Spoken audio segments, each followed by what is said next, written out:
One. ¿Qué pasa, campeones? Welcome to the Churros y Tácticas podcast. This is part 3, arguably, of the week. It is Thursday, the 15th of September. Kiyan is still in Madrid, with Wi-Fi, with Wi-Fi.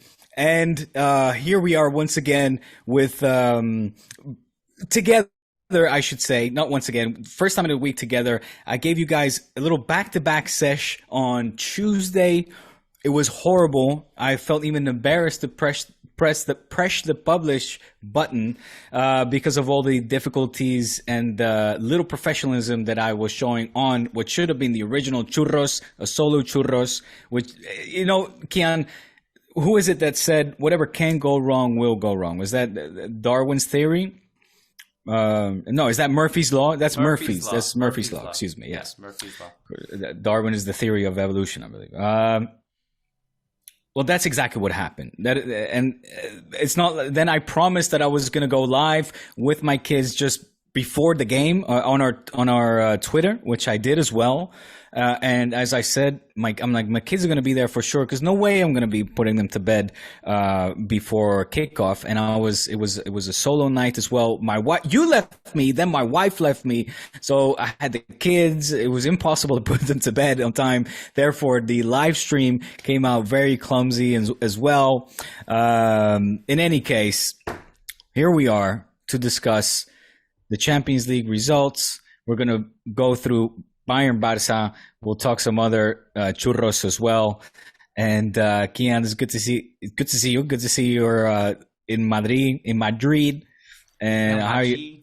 In Madrid. And yeah, bro, that's it. What a week it's been. I miss this place, man. I have not been here since last season. What a beautiful time of year, September in Spain. Gorgeous. Perfect temperature, not too hot, not cold. Birds are chirping, violins are playing, everyone's out. Magi is winning. Real Madrid have won 8 in a row to start the season. Do you want to know when the last time that happened was? Tell me. 60s, apparently. Oh, wow. Yeah. So, yeah, things are good. And to be quite honest, I was planning on doing the intro today. And I told you this, that I should be doing the intro, but I'm staying at an Airbnb. I think there's a couple people taking a nap right now, so I didn't want to go too crazy. Yeah, respect. So that's why you did the intro. And I felt like I wanted to do it as well, just to make up for the pitiful. the pitifulness that has been churros this week. I don't know if you saw the episode, but don't bother. It's for those of you that did follow me. Thank you, and again, I'm sorry. It's not been a good week. I'm feeling my age this week, Kiyan. It's been I came back from the high school reunion. Remember that I just left. The reason why I left on Friday, and partied very hard. And I can tell I'm, 41 in about 2 weeks from now. Like my age is catching up on me, man. I'm an old man now. When you say party hard, like if you say you're 41, is that what you said? I'm 2 weeks away from becoming 3 weeks away. If you showed a video of your 41 party hard to like your 20-year-old self, would your 20-year-old self be like, that's party, that's a party? Or would he be like, that's not a party? Like, what does party hard mean for you right now? My son will be partying with me. It's party hard. He's just watching cartoons? No, I'm saying like my 20-year-old self. I thought you meant like as if that was I was approaching it like as if that would be my son, my 20-year-old son. I just mean like what is party hard? My 20-year-old self would party with me for sure. Okay, so it was legit party hard. It wasn't like a 40-year-old partying hard. When I say party hard, I mean party hard, Kiyan. Yes. The people around me are bad influences. Well, you know that's like when you get older, your body just can't keep up with that stuff. You can't. No, it takes days to recover as well. It just takes a long time. And like I said, it's just been a strange week. Then we had the churros, and that didn't happen. I had to like improvise myself. I had the kids alone because my wife, for good reason, was like, I'm glad you partied hard. here are your children. Now I'm going to go and have a little me time with friends. So, I just had the kids for myself for obviously working, coming home. And as soon as I'd be home, she would be kind of doing her thing. But listen, respects to all mamas out there, because what she's doing is amazing. She's working from home full time, bringing the kids in the morning, going to pick the kids up 2 different times now, bringing them to the tennis and the basketball class, and still juggling her own job, which is a full-time job and a very serious job. In all honesty, she is the head of the house. She has a very important role, director of sales and Kiwi collection. Maybe I'm giving too much away. Well, I might as well. I've been tweeting from her Twitter account. I feel like I'm bringing her into that. I've seen that. Your poor wife is now basically took over her Twitter just to save yourself from tweeting things you're not supposed to be tweeting. Meanwhile, she's taking the heat for it. I mean, I don't think anyone's giving her heat, but not yet. But just wait. It'll get worse over time. She'll text me in the morning. She's like, "Get the fuck off my Twitter. What are you doing?" We're pressed for time today. Yes. The greatest churros are always the one where there's no time pressure, where we just talk about life and football for 2 hours. But bit of a time crunch today. But our wives. I did promise my cousin. I'd go to her house for. No, dinner. You gotta go. You gotta go. I've been in Madrid all weekend. I haven't seen her yet. She has a new baby. I stopped at the Real Madrid store. Congratulations. I bought some baby stuff for her, and I bought some Real Madrid stuff for my kids. Some winter gear, some gloves, some Real Madrid hoodies. Official store. Really wanted to support the club. Yeah, I wanted to get him the new white Barca jersey. Since I know you guys like to buy white. You guys have one of those? Oh, you've been out of the loop, huh? Yeah, I don't really. I barely know Real. So reportedly, we're gonna be dressed in white next season. It's been a leaked. Baby steps. You guys are finally seeing the light at the end of the tunnel. This is it's a gradual desensitization. First, you're gonna wear white, and then 2 years from now, you're gonna change your name to Real Barca, and then it's just in 10 years, it's just gonna be Real Madrid in Catalonia. Oh my God. Can you imagine that? That's crazy. No, it's caused up a big stir. I have to say, I've been laughing at some of the memes and jokes that have come out based on this rumor. And images as well. Yeah, it's white with black Spotify in the middle, and it's a step further than the step they took this year already, where it's the gray, sort of gray white with the blue and red cross representing San Jordi. But we'll see if that will materialize or not. I will say that if there's one president that has the balls to say, yeah, let's do it, then it's Joan Laporta, Is it balls? Or is it yes, kind of a weird... It's balls. All right. I don't see Bartomeu doing that. Well, if Florentino all of a sudden came out with a blue and red striped jersey, that's not balls. That's just everyone be like, what the hell are you doing? It's not balls. You gotta have big huevos. Man. You need cojones for that. You gotta have massive huevos. Can you imagine? Bro, talk to me about Barca Bayern. Okay, let's talk about it. Well, I got a bunch of tweets. Moral victory. Well,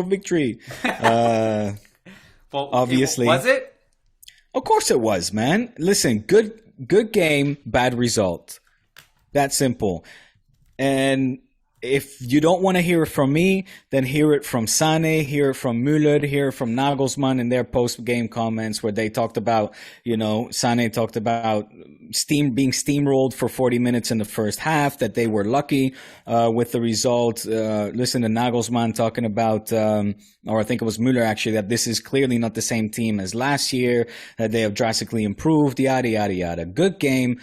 Bad result. We had them in the first half. We couldn't materialize. There were many subplots in that game with the homecoming for Lewandowski, with, Ter Stegen against Neuer, if you will, with the whole Barca Bayern history where we've never managed to pick up a win. I said on the last pod, 1 win. Well, I was incorrect. We've never managed to win over in Germany. So it's there was a lot at stake.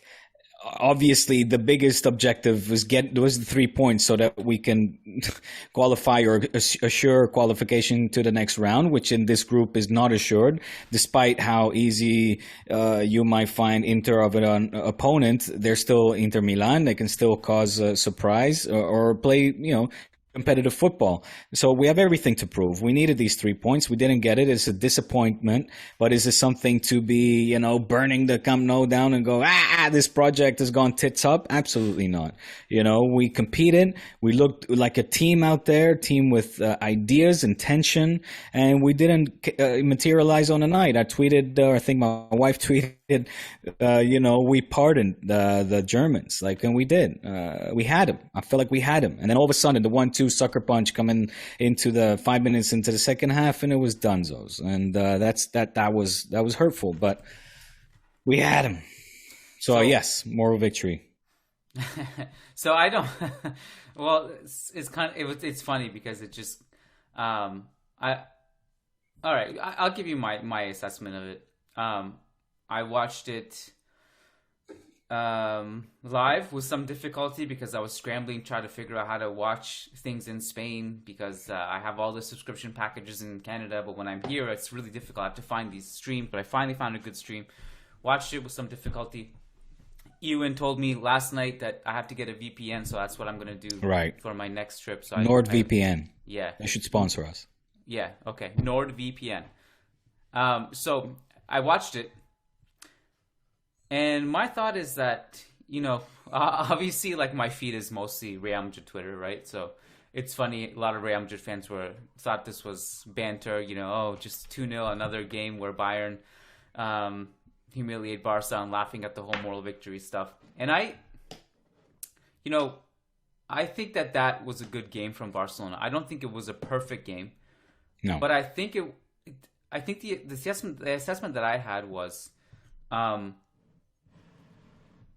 let me start off by saying that I've seen Real Madrid have really, really, really, really, really bad losses in the Champions League group stages to teams like PSG, to teams like Tottenham. I'm talking about I don't remember the scores now. I think we lost 3-0 to PSG in the group stages one year, and then we lost to Tottenham, something similar. It was really bad. And the narrative after was Pochettino masterclass. Zidane is out of his depth. This is a change of the guard. And same thing with PSG. And in both those cases, we won the Champions League and it didn't matter. And so I guess my point is that I don't think group stage games really matter. And I think it's, okay, so this is why I'm saying this. I just remember why I'm saying this. Because I already saw one of the British pundits say that Barcelona don't have what it takes to win the Champions League after that game. And I think that was an insane take, and these guys never learned their lessons.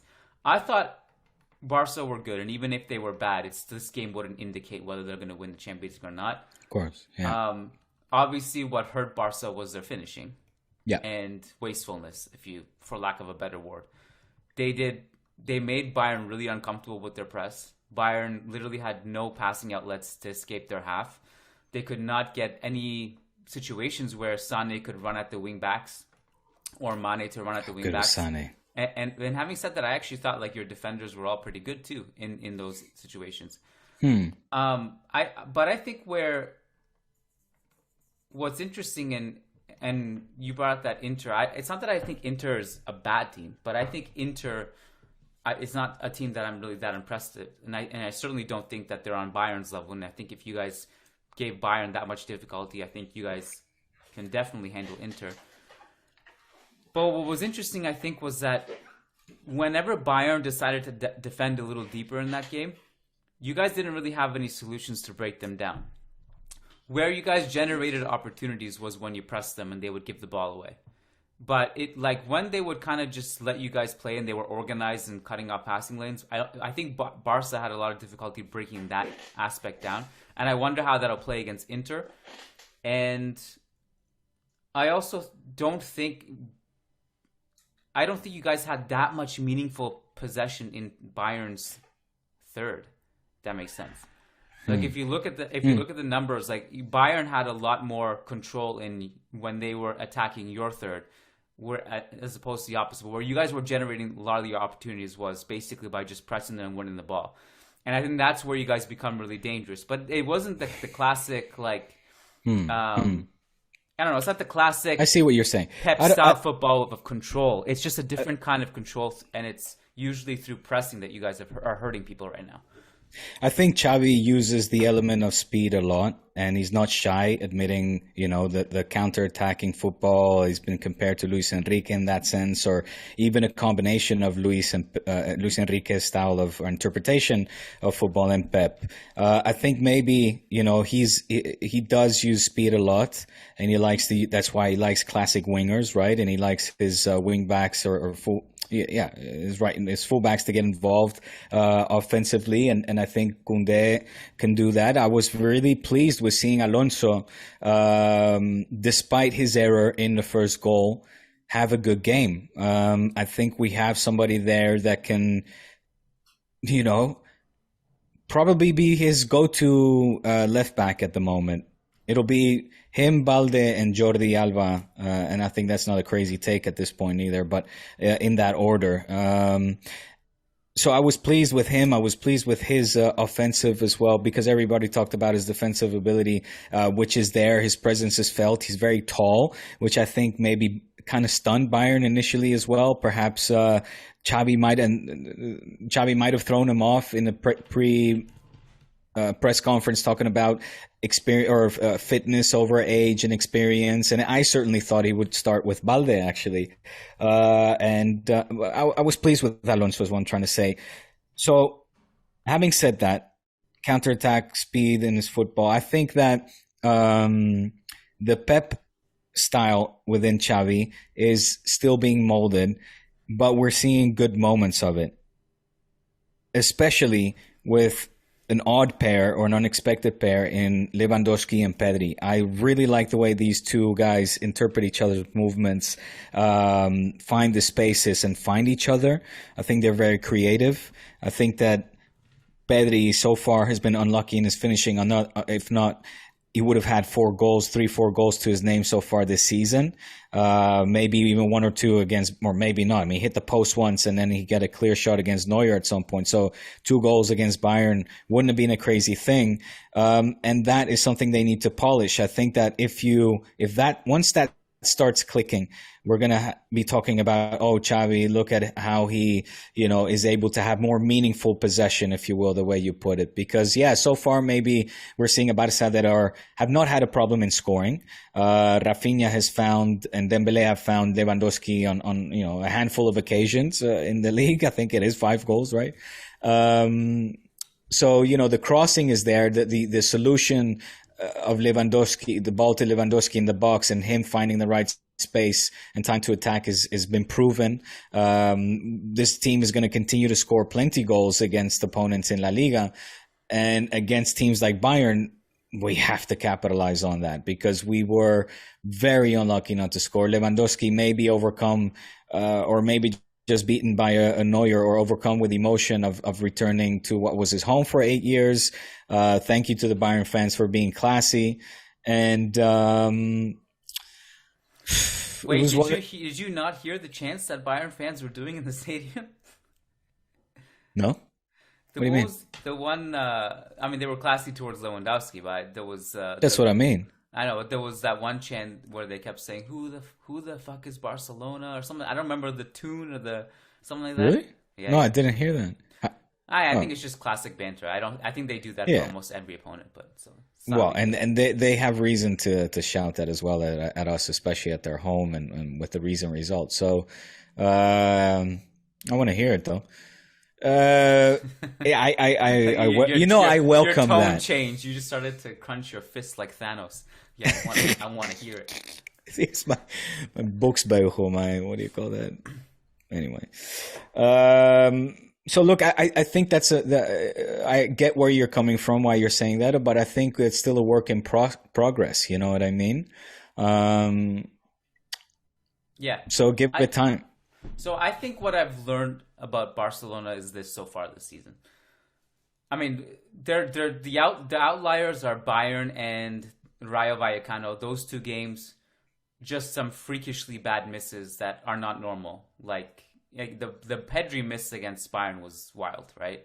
And then against Rayo, you guys had plenty of chances. Like those are anomalies. Those are not things where we can say Barcelona have a problem in finishing. I don't think that's true. I think those are anomalies that, you know, they're just freak situations that happen.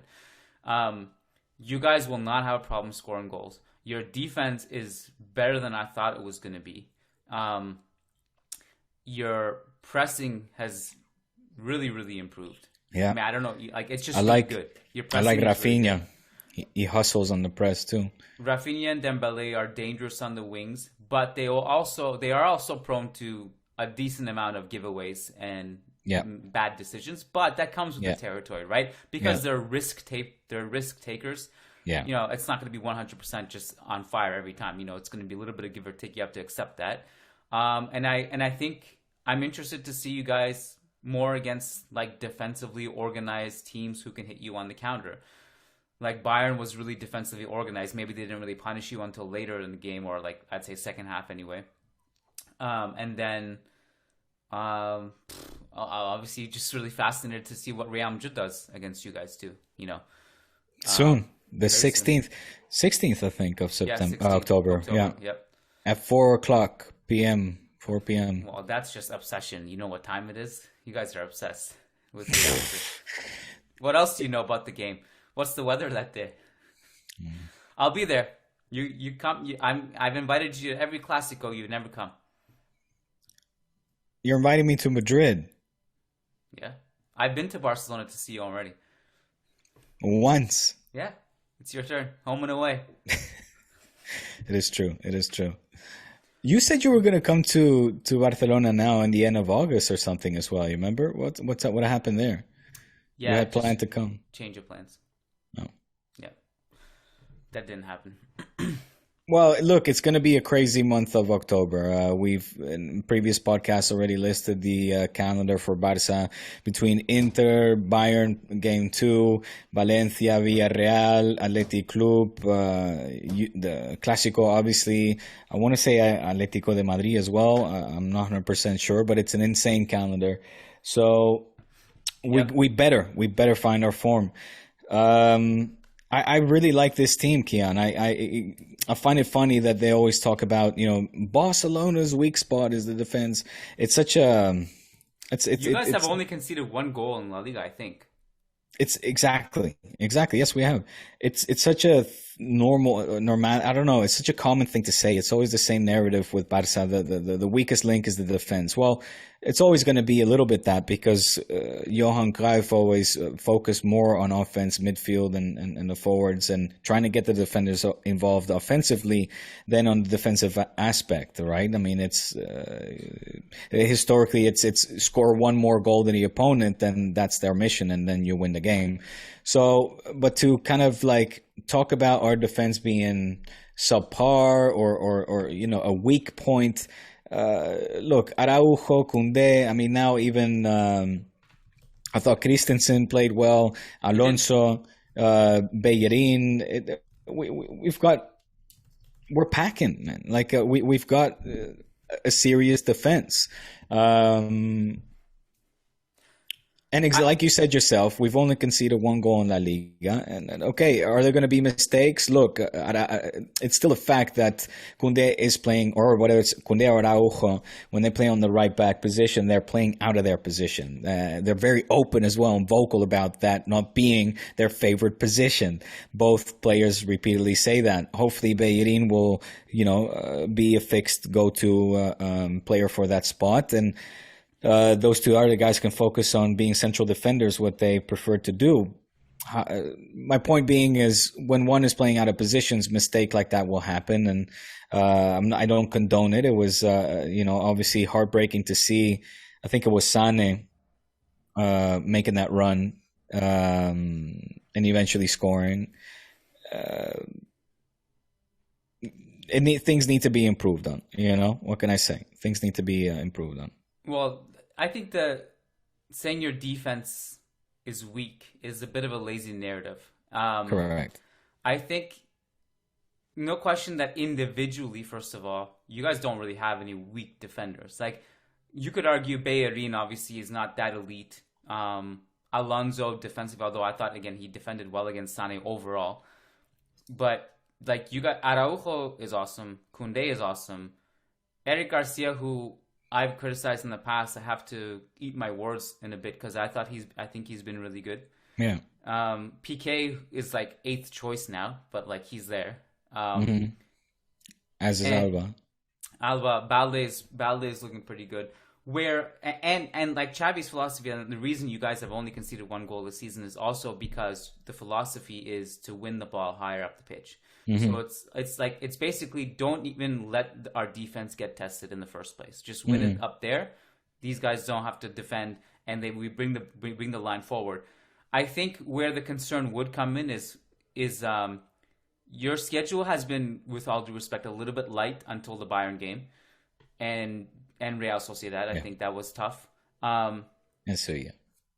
Well, Sevilla is like basically Cadiz at this point. I don't know. They're rough, man. Rough team. Rough. But although, wait, how did they do? I did not watch their Champions League game. Oh my God! I was hoping you were gonna say it, not put me on the spot. So I was like, I have the excuse that I've been traveling. They tied 0-0 against Copenhagen. 0-0, right? I just saw that Isco was trending on Twitter, and apparently he played a really good game. And then I thought maybe that they did something. They tied.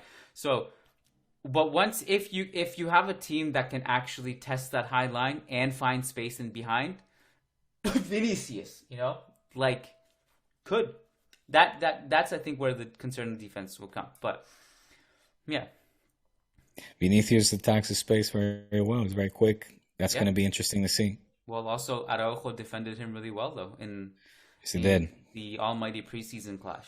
Almighty, important, right? So, almighty. We'll see what happens there. You think so? Barca getting out the group? Yeah, come on.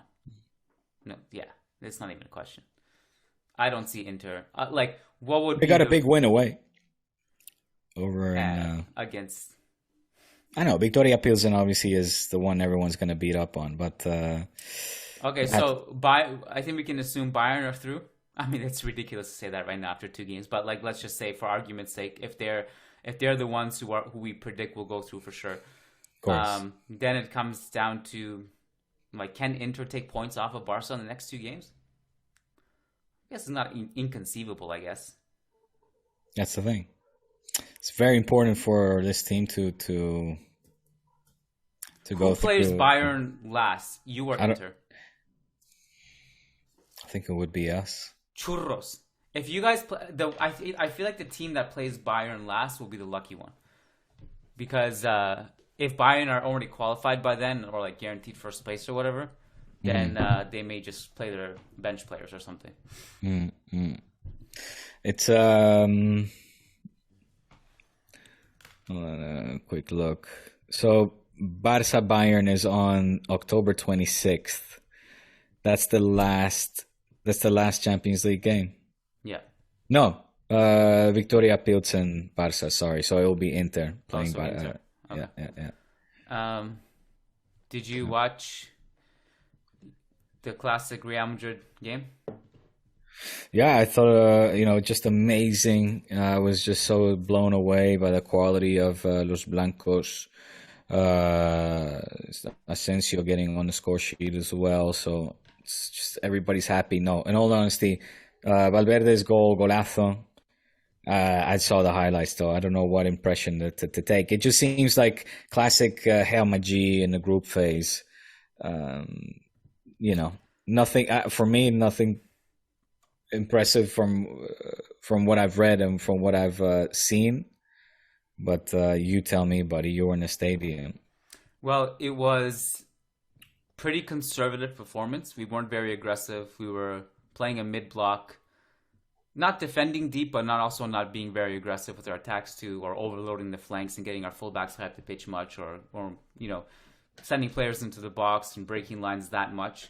Just some control, a lot of passing. Modric played really well. Some heroic defensive interventions from Rudiger, Tchouaméni, Carvajal at times, and whistles from the Bernabeu crowd after Leipzig almost scored in the first half. People were not happy with the performance. People were not happy with the performance, and still, I don't. I mean, I certainly didn't. Other fans that I've heard from didn't, and I don't think anyone in the stadium really had any doubt that still doesn't matter. We'll find a way, right? And when we find a way, we really find a way. It's not like we just stumble into it. We start to just turn it on and just dominate all of a sudden. And so this is funny. I'll tell you a couple stories before we wrap it up. Okay. In the 79th minute, I was doing some tweeting from the Managing Madrid account, and I said, "Oh, it's almost 80th minute, which is when we start playing football." Like 30 seconds later, and I told this story to you on last night's podcast. Not many people have heard it because I think that was a patron-only episode, so not everyone has heard it. In the the ball goes to Vinicius Jr. on the flank, and it's minute 79, and so I look up at the clock in the Bernabeu, and I see it's minute 79 something. And then I see Fede sprint across on the other side, waiting to get the ball. And I was like, this is where it starts. And literally on that play, Vinicius cooked the right back, in and out, dribbled a couple times, passed it out wide to Fede. Fede cuts in, shoots his left foot, scores. Asensio is in off the bench at that point. He scores that cracker off the bench. And then it just like clockwork, man. This is just, you can't, it's not even, this is the script to a T. Every game. There's no exception to the rule. It's just every game is like this. And it's really funny because I had also joked before we scored that I think we need to concede a goal so that we can start the remontada. And today, this story is all over the place. But today I was doing a little bit of research on Jose Santamaria for my book, who is one of the best defenders of all time. He was part of Real Madrid's 5 in a row in the 50s. And there's a quote with Marquitos. That's right, Marquitos, who we've spoke about twice now in the last week. He recounts the story that in the final against Eintracht Frankfurt, in the last one, the fifth European Cup title, the final in 1960, he said, thankfully, Frankfurt scored first. Because when they scored, it was like a bee sting. They woke us up, and then they didn't know what to do because they scored first against us. And then we're like, thank God they scored against us because now we can just go and destroy them. And it's like, this is the same. This has been the same forever. This is how we operate. That's crazy. So this is just I'm telling this story because it's just funny because this is the Madridista perspective, and the Kool-Aid perspective is so much different in terms of how we see it and how it's just the difference. It's just, I'm not saying we're not like no one in the Bernabeu wasn't happy with the performance. I'm not saying that, but it's like in the end, it's just like, okay, look, as long as we get the 3 points, we get the trophy, then we're cool with that. So that's what basically keeps the calm. Is if there weren't any trophies, should be hitting the fan, but because at the end of the day, you get the grand prize. It's like, okay, well, I think it's also because it's been there's some method to that madness. Yeah, there's a method to the madness. It's been sustained. It's not a one-off thing. It's not like one time we play like shit and won. Yeah. It's just we always end up where we need to be. I'm not always, obviously. But of course. Enough times. More than anyone else in the Champions League. So yeah. Yeah. So I'm off to the derby on Sunday. I like it. So, you're there for what? For the derby at the Metropolitano. I'll be there on Sunday evening. That's the derby. And then I go back Monday. Any predictions for that? Simeone to substitute Griezmann in the 63rd or and he scores against us? And he scores. He scores the equalizer. I've been to like almost every derby now for the past 6 years, and without exception, it is the most overhyped game in the history of football. It is it's such a boring game. It's scoreless usually or 1-1. And it's insanely tedious to watch. Yeah, but it's about the atmosphere. It's about the atmosphere is good. Yeah, the atmosphere is great. That's it. That's about it. That's it. But I'm not ruling that out. Griezmann coming in off the bench and scoring against us. I'll go for cheeky 2-0. You guys have played Elche at the Camp Nou, man. That's so boring. Hey, give us a little, we need to just ease our way into October here, all right? Lube it up. Give us some of that. I'll give you guys 6-0 for that one. All right. Well, I'll be happy with that. All right. Well, cool. I'm going to dash to my cousin's house. Have this up later. Are we? I didn't realize. I thought you and your cousin were going out for dinner. I was like, have dinner at a Spanish town. Obviously, you're going there. You guys are going to chit chat. You see the baby. You're not having dinner till later. I get it now. But I was like, if you're going to a restaurant, you're not going at 6:30 to a goddamn restaurant, especially not in Madrid. No. People are finishing lunch. Literally. Normally, when we go and hang out, it's usually later time. Yeah, we meet at 8 and then have a later dinner, walk around, then have ice cream at midnight or something like that. But then it's the new baby, it throws off the schedule, right? So. Well, I'm happy we got it out. I'm happy we did do this. So, are we recording tomorrow for patrons? Yeah, I guess, but sure. Are you good? I can do it, but I need to talk to you something off here. So okay. Well, I'm flexible tomorrow, so I'm good. It's Friday, and then. I can, if we need content, I'll put out a call for questions for patrons tonight, and then we can answer questions tomorrow for like an hour or whatever. Yeah. All right. Cool. Patreon.com/churros y tácticas if you want the raw version of churros, and we'll catch you there. Thanks, Diego. It was fun. If you want the secret recipe, come to Patreon. Peace out, guys. Peace.